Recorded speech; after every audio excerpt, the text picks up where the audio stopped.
المرسلين خاتم النبيين رحمة للعالمين أبي القاسم محمد. اللهم صل على محمد. الصلاة والسلام على أهل بيته الطيبين الطاهرين ولعنة الله على أعدائهم أجمعين. أما بعد فقد قال الله تعالى كلمة لا إله إلا الله حصني ومن دخل حصني أمن من عذابي. صلوا على النبي. اللهم صل على محمد وعلى محمد. Tout d'abord, je vous donne toutes mes félicitations à l'occasion de la naissance de notre imam, Imam Rada alayhi salam. Allahumma salli ala Muhammad wa ali Muhammad. Et comme nous sommes contents aujourd'hui, pourquoi? Parce que c'est la date de notre imam, alayhi salatu wassalam. C'est parce qu'il est notre imam. Et nous avons dit que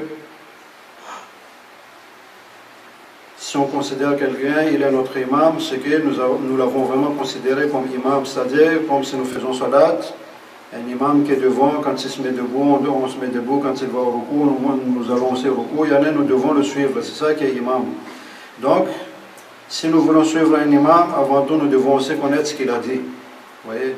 Donc, nous devons quand même passer toutes ces étapes-là, c'est-à-dire déjà le connaître. Et quand c'est son wiladat, alhamdulillah, nous faisons jalasa, nous faisons wiladat, nous faisons kasida, nous faisons tous ces mawlud, alhamdulillah, en mémoire de notre imam. Mais avant tout, pour qu'il soit notre imam, nous avons dit nous devons aussi le considérer réellement comme imam, c'est-à-dire nous devons déjà pour le considérer comme imam, savoir ce qu'il a dit.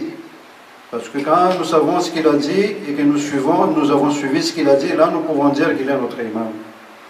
Bon, donc, ça veut dire quoi? C'est que nous avons la responsabilité, le devoir de savoir ce qu'il a dit. Comme nous savons, précédemment, nous avons prouvé par des observations simples qu'il y a un Dieu derrière toute cette création et qu'il nous veut quelque chose et qu'il veut de nous son adoration. Et donc, nous sommes obligés de savoir ce qu'il veut de nous parce que nous avons dit qu'il n'a pas créé tout cela pour jouer. Donc, pareil, quand il nous a laissé, il nous a envoyé des prophètes pour nous guider. Nous sommes censés savoir aussi ce que ces prophètes nous ont dit. Et donc, le dernier prophète qu'il a envoyé, c'est le prophète Muhammad sallallahu alayhi wa sallam. Sallu alayhi.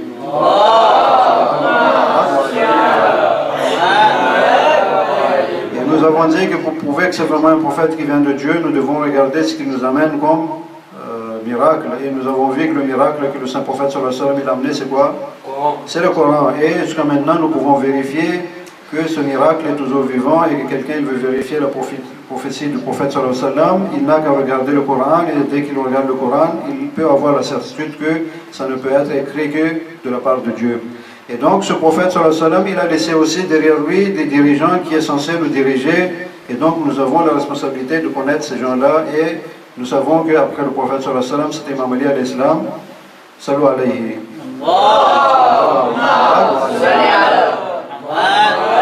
Donc après Imam Ali al-Islam, il y a eu des imams jusqu'à ce que nous sommes arrivés à Imam Rada al-Islam.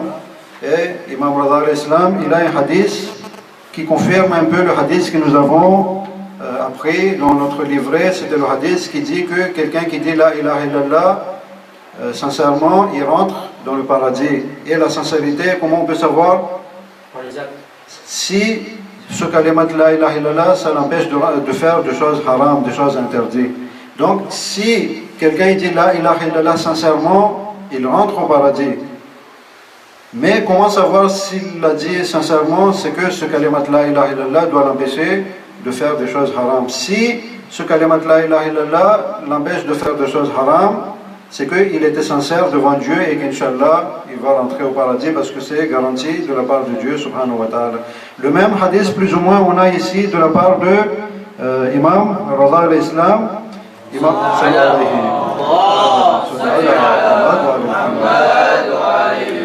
Ce hadith, ça s'appelle hadith avec le signe de transmission doré ou en or. Il y en a silsilat al-dhahabiyya. C'est un hadith qui s'appelle silsilat al-dhahabiyya, ça veut dire les chaînes de transmission, ce sont en or ou bien cette chaîne de transmission dorée, on va dire. Vous allez voir, Inch'Allah, pourquoi on appelle ça chaîne de transmission en or. Vous allez comprendre, Inch'Allah. Donc, quand Imam Reza al-Islam il est parti en Iran, quand il a été convoqué par le calife de l'époque, et là il est passé par Nishabur et on lui a demandé de réciter un hadith. Et donc Imam il dit, qu'est-ce qu'il dit? Il dit, yani, ça m'a été transmis de qui? De mon père, c'est-à-dire Hadathani Abi, yani mon père, qui est Moussa al-Kazim alayhi salam, sallu alayhi.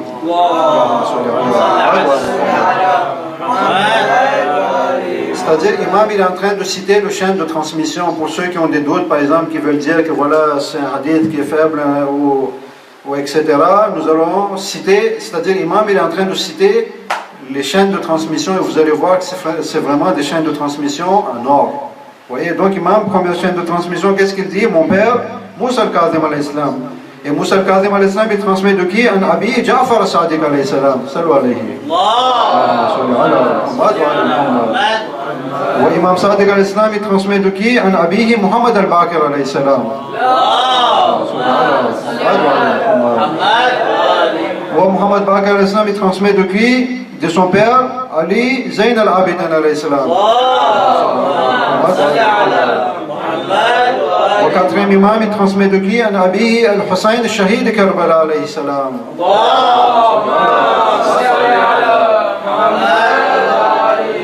Et Imam Hussein il transmet de qui? Un abihi Ali ibn Abi Talib alayhi salam.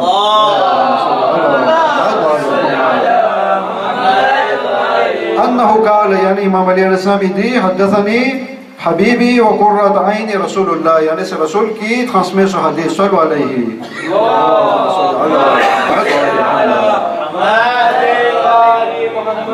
Et le saint prophète sallallahu alayhi wa sallam il transmet de qui? Un Jibril alayhi salam صلوا عليه. Vous voyez la chaîne de transmission, est-ce que quelqu'un quand il entend tous ces noms-là, est-ce qu'il a des doutes? C'est vraiment, on appelle ça chaîne de transmission en or. C'est le nom que nous avons entendu jusqu'à maintenant, c'est tous des masoumines. Vous voyez? Et ça arrive jusqu'à Jibril alayhi salam. Et Jibril, qu'est-ce qu'il dit?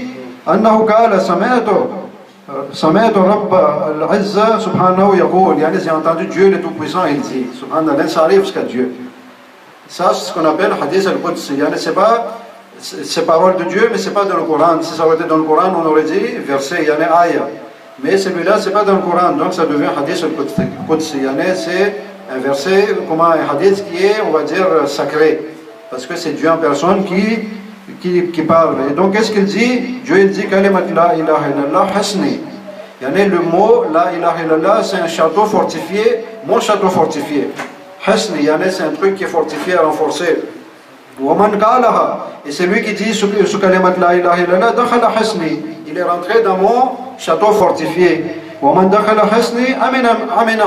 c'est lui qui rentre dans mon château fortifié, il est protégé de ma punition, de mes punitions. Vous voyez? Et donc, c'est la base de base en fait.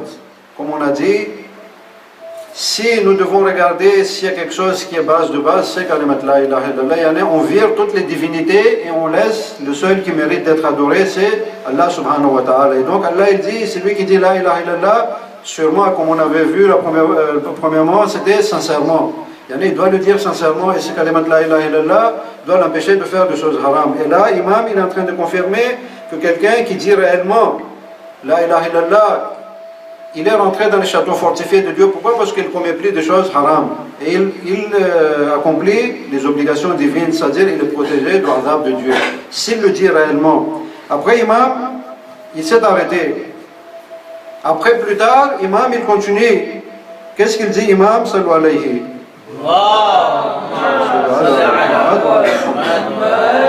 Imam, il dit, mais bishurutiha. Après, plus tard, Imam, il dit, mais avec des conditions. C'est pas juste comme ça dire la ilaha illallah, s'il vous plaît. S'il vous plaît. Seulement, c'est pas seulement je dis la ilaha illallah, c'est bon, je suis rentré dans le château fortifié. Non, il y a des conditions derrière. La première condition, nous avons dit, c'était quoi? La sincérité, ikhlas. Nous devons le dire sincèrement. Il y en a qui vient de notre cœur. Et pour savoir, comme on a dit, pour savoir si ça vient vraiment de notre cœur, c'est-à-dire la ilaha illallah, dès qu'on l'a dit, nous devons se comporter d'une telle manière que nous devons laisser toutes les choses haram et accomplir toutes les choses obligatoires. Ça veut dire sincèrement. Et l'imam, il nous montre ici la deuxième condition. Il dit, il y a des conditions derrière cette phrase-là, cette phrase que la ilaha illallah, il y a des conditions. C'est pas dire juste comme ça, et voilà, je suis rentré au paradis, ou bien je suis protégé de l'enfer. Non, il y a des conditions. La première condition, on a dit, c'était dire sincèrement. Deuxième condition, Imam Rada al-Islam, il dit, je suis parmi les conditions. C'est normal, c'est logique, parce que si quelqu'un dit la ilaha illallah, il doit obéir à Dieu. Et s'il obéit à Dieu, c'est-à-dire il doit accepter le saint prophète sallallahu alayhi wa sallam comme prophète, et il doit accepter aussi Imam al-Islam comme wali. Pourquoi? Parce que c'est Dieu qui a dit. Qu'est-ce qu'il a dit Dieu? Innama waliyukum Allah wa rasuluhu walladhina amanu yuqimuna as-salata wa yutuna az-zakata wa hum raki'un. Dieu il dit, il n'y a que Allah qui est votre wali et le saint prophète sallallahu alayhi wa sallam, et ceux qui font recours et qui donnent un aumône durant qu'ils font recours, ceux qui donnent un aumône, c'est eux votre wali seulement. Et qui sont ces gens-là? Dans l'histoire, on a qu'Imam al-Islam qui a fait ça. Il y a qu'Imam Ali al-Islam qui a fait ça. Donc, c'est l'ordre de Dieu. Et pareil, quand Dieu il a dit à son prophète sallallahu alayhi wa sallam, dit aux gens, Man kuntu mawla, fahadha aliyun mawla. Sallu alayhi.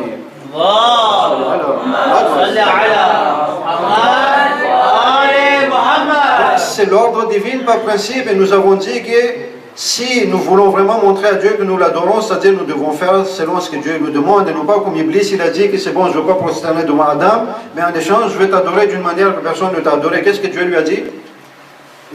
J'aime être adoré d'une manière que moi j'aime. Je veux être adoré d'une manière que moi j'aime. Et donc Allah il aime que nous prenons Ali al-Islam comme wali. Et après Imam Ali al-Islam, Imam Hassan al-Islam, Imam Hussein al-Islam, Imam Zainul Abidin al-Islam, et là, on arrive jusqu'à Imam Rada al-Islam. Ça, c'est l'ordre divin, c'est Dieu qui a voulu. Donc, si nous voulons vraiment adorer Allah, nous devons accepter aussi l'imam d'Imam Rada al-Islam. C'est pour cela qu'il y a des gens, ils ont laissé Imam Rada al-Islam.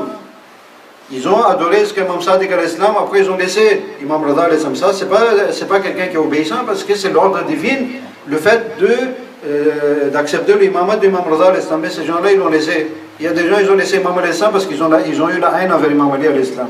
Donc c'est pas ça l'adoration. L'adoration où tu l'aimes ou tu l'aimes pas, quand Dieu il a dit que tu dois suivre celui-là, je dois suivre celui-là.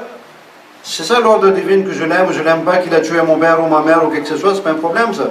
Dès que je sais que c'est Dieu, Allah subhanahu wa ta'ala, qui m'a dit de suivre Imam Ali al-Islam, je dois le suivre.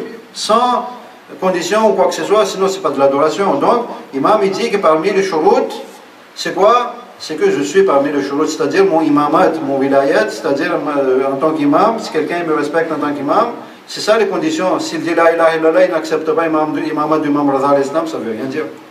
Vous voyez, ainsi de suite. Et donc quelqu'un, s'il veut vraiment adorer Dieu subhanahu wa ta'ala, Allah subhanahu wa ta'ala, il doit accepter sans condition les ordres divins, et parmi les ordres divins, c'est que nous devons accepter les deux imams. Salamu alayhim ajma'in. Salu alayhim.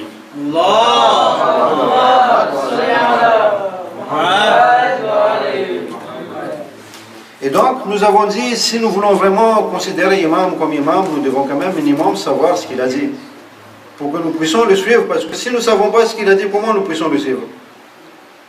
Comment nous puissions suivre un imam que nous ne savons même pas ce qu'il a dit là? Supposons imam, il m'a dit par exemple, je dis par exemple qu'Imam al-Islam, il est mon imam. Mais je ne sais pas qu'Imam Ali al-Islam, il a dit par exemple que soyez des muttaqin par exemple. Comment je peux suivre Imam Ali al-Islam? Bon. Si je sais qu'Imam Ali al-Islam, il a dit que soyons des muttaqin, ayez crainte de Dieu, automatiquement là je sais, si je suis Imam Ali al-Islam, c'est qu'il est mon imam. Si je ne le suis pas, j'ai du beau à dire pendant 10 000 ans que l'imam il est mon imam, mais il n'est pas mon imam parce que je ne suis pas ce qu'il dit. C'est-à-dire mon cœur est avec imam peut-être, mais mes actions sont contre imam. Ça, c'est pas un imam, c'est pas considéré comme imam si on le suit juste comme ça, mais nos actions sont contre lui. C'est-à-dire, je fais l'inverse, imam il se lève, moi je me mets en repos. Imam il fait sa sujoud, moi je me mets en takbiratul ihram. Ça c'est imam, c'est pas mon imam. Moi derrière, je fais comme je veux finalement. Donc, ça c'est très important, c'est-à-dire, si je veux vraiment suivre imam alayhi salam, donc je dois vraiment savoir ce qu'il a dit au moins, et après, l'important, après savoir ce qu'il a dit, c'est vraiment appliquer ce qu'il a dit à la lettre. Donc nous allons voir une réponse simple du Imam Rada al-Islam, parce que nous sommes quand même là en train de fêter sa naissance, mais c'est dommage quand même de ne pas savoir ce que l'imam il a dit. Et donc nous allons voir ce que l'imam il a dit finalement pour nous aider à prendre une décision. Mais avant de rentrer dans cette histoire, sallu alayhi.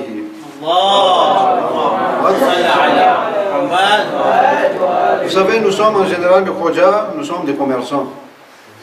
Vous voyez? Et les commerçants, ils ne vont pas investir dans des endroits où il y a des risques de perte. Quelqu'un il a fait étude de marché, par exemple, il veut investir à Monténégro, par exemple. Mais il sait que finalement, je vais investir, mais au bout de 20 ans, finalement, je ne veux pas avoir de bénéfices. Peut-être je veux faire perdre, ou bien, dans le meilleur des cas, je veux faire, c'est-à-dire, ce que j'ai investi, par exemple, 5 milliards, j'aurai seulement 5 milliards l'année, je n'aurai rien eu. C'est-à-dire, je vais récupérer seulement ce que j'ai investi. Dans le meilleur des cas, mais dans le pire des cas, je veux perdre. Est-ce que quelqu'un va investir dans des endroits comme ça? Il ne va pas investir. Vous êtes d'accord? Il va dire, moi je travaille 5 ans, finalement pour récupérer seulement ce que j'ai investi, et il n'y a pas de bénéfice, il n'y a rien, c'est-à-dire de travailler 5 ans juste comme ça, c'est perte ça. Donc, nous faisons en général des études de marché pour savoir si ça vaut le coup d'investir ou non. Par exemple, les études c'est pareil. La rentabilité par exemple, nous voyons, est-ce que si je veux prendre ce filière-là, est-ce que c'est rentable à long terme par exemple? Dans toutes les situations, nous regardons la rentabilité, mais regardons dans ce qui concerne l'au-delà, c'est pareil, nous devons regarder aussi la rentabilité et nous n'avons pas le choix que de croire. Vous savez pourquoi? Je vais vous donner deux personnes. Une personne qui croit et une personne qui ne croit pas. Bon. Une personne qui croit en Dieu. Une personne qui fait ce qu'il a envie de faire. Il n'y a pas de halal, il n'y a pas de haram. C'est-à-dire tout est halal pour lui. Là. Il n'y a pas de, on va dire, quoi? Pas de limite. Il n'y a pas de déontologie, il n'y a pas de l'humanisme, il n'y a rien. C'est-à-dire, il est le libertin total, quoi. Il veut ce qu'il a envie de faire. Là, il veut s'asseoir comme ça, il va s'asseoir comme ça. Il ne fait qu'à sa tête. Vous voyez les gens de personnes, quoi, qui n'a pas cet humanisme, en fait, qui n'est pas insane, comme on peut dire, mais c'est comme l'animal qui ne fait qu'à sa tête, quoi, qui n'obéit pas aux lois divines, qui n'obéit pas aux lois, au moins minimum, lois fixées par les êtres humains pour que nous puissions vivre en bonne nous puissions vivre dans la tranquillité, quoi. Donc, si nous prenons quelqu'un qui croit et quelqu'un qui ne croit pas, supposons moi je crois, et à côté il y a M. Dutroux qui ne croit pas et qui est, on va dire, le libertin total, quoi. Bon, supposons, lui il n'a pas cru et que moi j'ai cru. Lui il a violé toutes les filles du monde, il a assassiné toutes les femmes du monde, il a tué tout ce qu'il a vu, c'était ça sa vie finalement, mais il ne croyait pas en Dieu. Et moi je crois en Dieu, je faisais mes salades, je ne buvais pas l'alcool, tout ça je ne faisais pas. Dans les deux cas, qui a réussi sa vie finalement? Si nous regardons la rationalité et la logique, qui a réussi sa vie? En considérant que si la vie après la mort existe et que Dieu existe ou non, supposons dans les deux cas, là, qui a réussi sa vie? Dutroux ou bien c'est lui qui croit? Non, vous savez, regardons. Dutroux, il n'a pas cru. Moi, j'ai cru. Dutroux, lui, il était danger pour sa société parce qu'il n'a fait que détruire. Il a assassiné les bons. Ma fille, est-ce que vous aurez aimé que votre fille soit assassinée comme ça? C'est terrible de subir ça, là, que notre fille soit violée, assassinée d'une manière horrible. Vous voyez? Donc, Dutroux, lui, il n'a pas de loi, il fait ce qu'il a envie de faire. Et un croyant, lui, il pratique, il ne boit pas l'alcool. Déjà, le fait qu'il ne boit pas l'alcool, c'est qu'il est bien fait pour la société. Parce qu'il ne va pas faire le dégât que l'alcoolisme cause dans la société. Il n'aura pas tout ce problème-là. Il ne vole pas. Il ne commet pas de viol, par exemple. C'est-à-dire, lui, c'est le bienfait total pour la sécurité, pendant que Dutroux, lui, on doit toujours l'enfermer, on doit toujours le surveiller. Vous voyez, déjà, il y a une différence. Dans le cas, juste nous regardons la vie terrestre, mais dans le cas où Dieu existe, qui a perdu, moi ou lui? Lui, il a perdu, pourquoi? Parce que non seulement il a détruit la vie des gens, il était danger pour la société, mais en plus, Dieu, il existe, c'est-à-dire il va être puni toute l'éternité. Alors que moi, en tant que croyant, si Dieu n'existe pas, tout ce que j'ai fait, finalement, c'est une bonne chose pour la société, mais si Dieu, il existe, finalement, j'aurai mes récompenses. Parce que moi, j'ai fait ça pour Dieu, avant tout. Et donc, la même chose s'est passée à l'époque d'Imam Rada, alayhi salam. Qu'est-ce qui s'est passé? Il y a un athée qui est venu voir Imam Rada, alayhi salam, c'est dans le livret, et donc l'athée, qu'est-ce qu'il a dit? Un athée, il est venu voir Imam Rada, alayhi salam, pour débattre concernant l'existence de Dieu, et parce que l'athée, en principe, il ne croit pas en Dieu. Donc, il est venu débattre devant Imam Rada, alayhi salam, pour dire que Dieu n'existe pas. Et donc, Imam lui a répondu, en réponse, lui a dit, si la vérité est qu'est-ce que vous dites, c'est-à-dire Dieu n'existe pas, mais ce n'est pas le cas. Imam, il précise, ce n'est pas le cas. Supposons que Dieu n'existe pas, mais il dit que ce n'est pas le cas. Dieu il existe. Pour lui, Dieu il existe. Qui n'est pas le cas, on n'a rien perdu, parce que finalement, qu'est-ce qu'on a fait? On a perdu là, on était une bonne chose pour la société, on a fait le mois de Ramadan, c'était finalement bon pour la santé, vous voyez? C'est-à-dire, on a évité de faire du mal, et on a fait que du bien, on a aidé les pauvres, on a respecté mes parents, je n'ai pas bu l'alcool, tout ça, c'était finalement une bonne chose, rien que pas seulement pour moi, mais pour la société, pour ma famille, pour mon entourage. Vous voyez, donc on n'a rien perdu. On est en égalité, toi tu t'es comporté, tu as foutu le bordel, tu étais en danger. Mais si nous regardons finalement, si nous mourons, on est en égalité, c'est-à-dire, je n'ai rien perdu finalement. On est en égalité, tu vas mourir, moi je vais mourir, finalement, bon, il n'y aura rien, quoi. Hein. Grosso modo, on est en égalité. Vous voyez? C'est que nous avons prié et jeûné, et nous avons donné un zakat, et notre croyance ne nous a pas fait du mal. Par contre, toi, ce que tu as fait, ça t'a fait du mal, et ça a fait du mal à ta société. Ça, il ne faut pas oublier. Vous voyez? Par contre, si, Imam il a dit, par contre, si la vérité est ce que nous disons, que Dieu existe, et ce qui est le cas d'ailleurs, n'avons-nous pas gagné? Vous voyez? Ça, ce qu'on appelle ça, je pense qu'ils ont mis ça sous le nom de Descartes, de probabilité de gain ou un truc comme ça. Là. Mais finalement, ils ont oublié que c'est Imam Rada al-Islam qui a dit ça avant 1400 ans. Allez, takbir! Allah! Allez, takbir! Allah! Allez, risalat!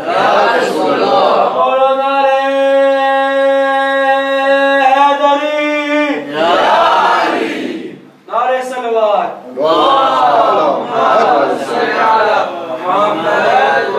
Donc Imam il dit, nous n'avons pas gagné, vous avez perdu en subissant la souffrance éternelle. C'est-à-dire, dans les deux cas, vous êtes perdants. Si Dieu existe, vous allez souffrir éternellement alors que nous allons avoir la récompense. Et si Dieu n'existe pas, dans le meilleur des cas, nous sommes en égalité, mais vous avez dit que lui, il était un danger pour la société. Donc finalement, nous posons tous des questions à un moment donné. Est-ce que c'est vrai tout ça? Mais nous n'avons pas le choix parce que finalement, si nous n'avons pas fait, nous n'avons pas suivi les principes, le précepte divin, si nous n'avons pas obéi, c'est pas, des fois c'est l'anomalie dans les choses, ou des fois, bon, on va dire, là où il y a le 10%, nous sommes heureux, nous vivons, nous sommes, vous voyez, c'est le bruit total, tout ça, mais quand nous rentrons dans le côté où on doit gagner le 100%, nous voyons que les gens, ils sont fatigués, ils ne veulent pas, vous voyez, c'est les gens comme ça, vous voyez. Ça, par exemple, c'est ça qui est mieux, par exemple, de savoir ce qu'Imam Rada al-Islam il a dit concernant mon gain rationnel par rapport à l'éternité ou par rapport à la vie terrestre. C'est ça qui est bien de savoir, ou d'autres choses, où vous passez le temps, c'est pas 90 minutes à jouer le PlayStation, qu'est-ce que vous avez eu finalement? Mais vous êtes en vie. Mais dès qu'on rentre dans ce genre de choses, on voit que bon, c'est pas trop intéressant, quoi. Mais dans tous les cas, nous avons dit, nous croyons pas, finalement, le gain ou bien la perte, c'est contre nous ou bien c'est pour nous. Dieu, de toute façon, il est à sa place. Et donc, le croyant, de toute façon, il n'a pas d'autre choix. S'il ne veut pas prendre le risque de détruire son éternité, de toute façon, il est obligé de croire. Il est obligé de croire de toute façon, il est obligé de toute façon de suivre le précepte divin. Parce qu'il a tout à gagner au niveau récompense, et s'il ne suit pas de toute façon, il a à subir tout le supplice éternel. Et ça, en général, un être humain, comment le dire, normalement constitué, doué d'intelligence, il ne va pas prendre le risque, rien, même s'il ne gagne pas, ce n'est pas un problème, mais subir supplice éternel, il ne va pas le faire.